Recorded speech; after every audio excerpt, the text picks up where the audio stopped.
നമസ്കാരം. കൊട്ടാരക്കര മീഡിയയിലേക്ക് സ്വാഗതം. തിരുവനന്തപുരം പൗടിക്കോണത്ത് വെട്ടേറ്റ കൊലക്കേസ് പ്രതി മരിച്ചു.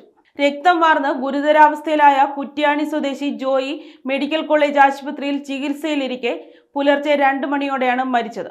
സംഭവത്തിൽ പ്രതികളെ ആരെയും പിടികൂടിയിട്ടില്ല. നീല കാറിലെത്തിയ 3 അംഗ അക്രമി സംഘത്തിനായി പോലീസ് തിരച്ചിൽ തുടരുകയാണ്.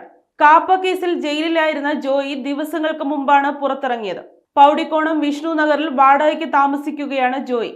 കൂലിക്ക് ഓടിക്കുന്ന ഓട്ടോറിക്ഷ പാർക്ക് ചെയ്യാൻ വീട്ടിലേക്ക് പോകുന്നതിനിടെ തടഞ്ഞ് ആക്രമിക്കുകയായിരുന്നു.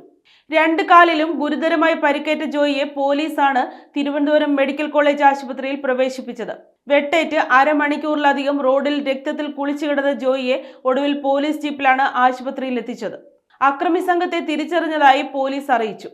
ആക്രമണത്തിൽ ഓട്ടോയും തകർന്നു. കഴക്കൂട്ടം അസിസ്റ്റന്റ് കമ്മീഷണറുടെ നേതൃത്വത്തിൽ പോലീസ് സംഘം സ്ഥലത്തെത്തി. മുൻ വൈരാഗ്യമാണ് ആക്രമണ കാരണമെന്നാണ് പോലീസിന്റെ നിഗമനം. സംഭവത്തിൽ ശ്രീകാര്യം പോലീസ് അന്വേഷണം ആരംഭിച്ചു.